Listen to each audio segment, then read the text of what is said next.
Hi, Gloria Liebecker here from Healing You.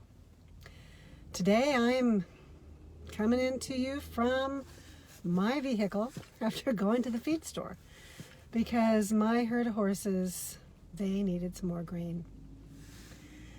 So what I'm thinking about as I'm sitting here and I'm noticing the rain coming down, it's just beginning.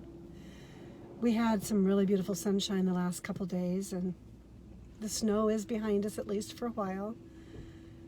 It got me to thinking about how the seasons bring so much change with them on many different layers and levels of experience.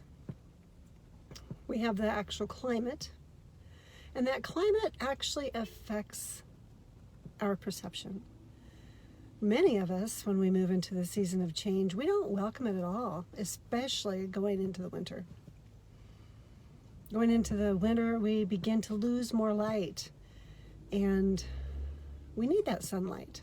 We need that vitamin D3 to keep us happy and healthy and energized and stable.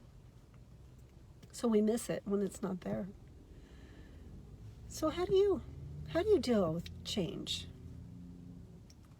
Do you welcome it, or do you resist it? When we don't like it, there can be other things associated with it other than the climate. We can have memories that are seasonal. We move into a season, and there may be pain associated with that time of year. It can be a time of year, it can be a month, it can be a reoccurring day in the month. A number you can associate with some pain.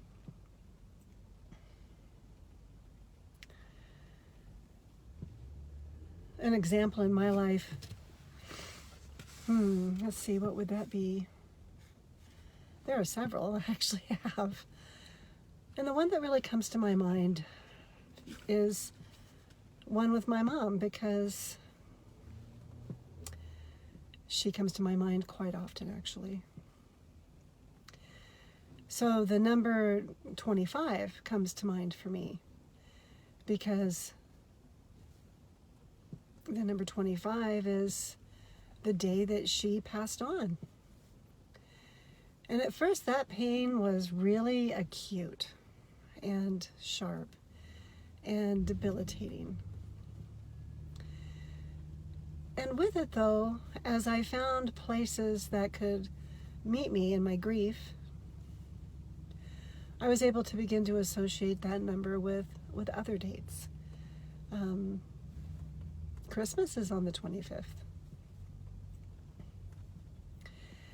And then my oldest herd member, her birthday is actually on the same day and month of my mother passing. And to me, when that horse came into my life, it was such a gift from Spirit that it really radically changed that date. It was more of an acknowledgement of just how special that day is and celebration of life. And it helped me to begin to remember my mom and to remember all the things I celebrate, having been in relationship with her throughout my life. And that's been very soothing and comforting to my heart and my soul.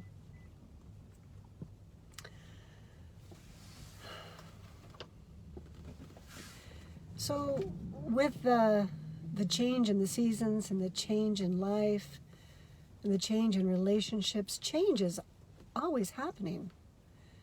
Even when we resist it, it still happens.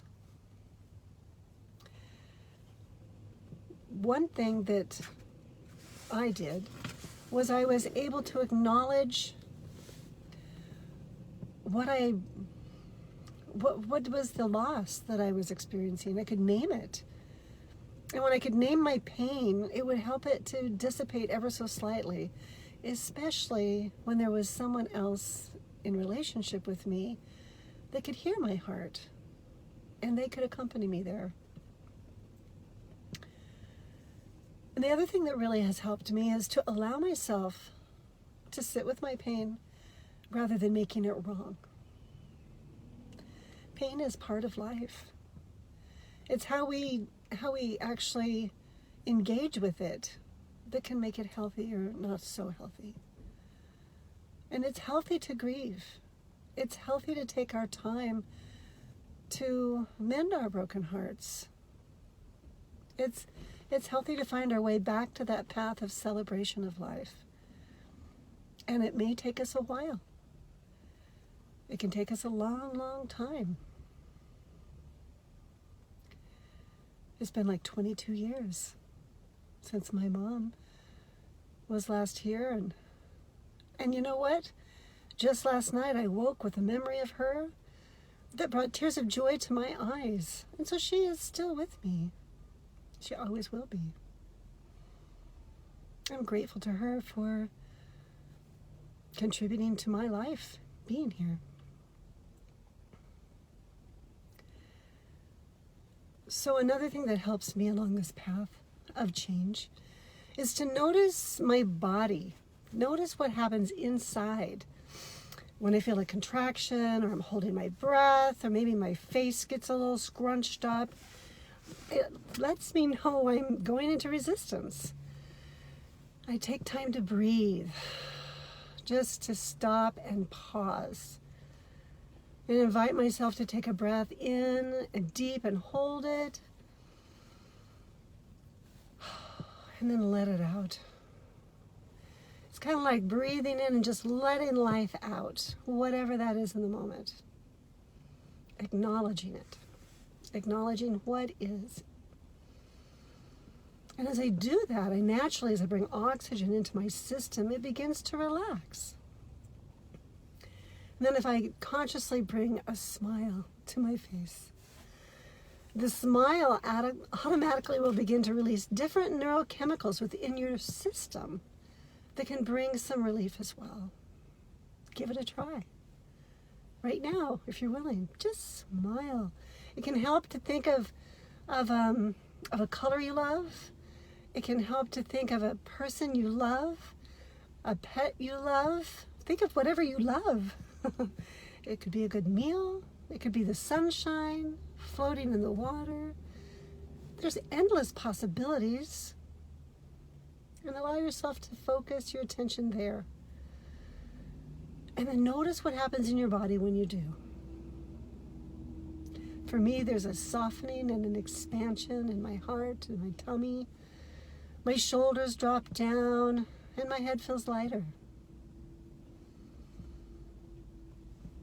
So, wherever you may be, and whatever your weather may be,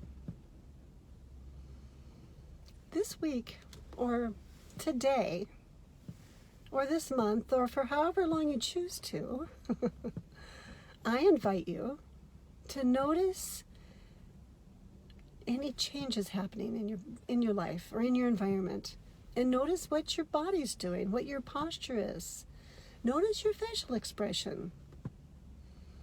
And then breathe into that and smile.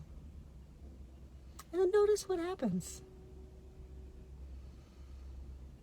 If you'd like to share with me how that is for you, you can reach me at, I have a show, folks. I'm excited about it. You can reach me at healingyouShow.com. And I'd love to hear how you're navigating changes in your life. Thanks for being me. Let's try that again. Thanks for being with me on this journey today. Healing you.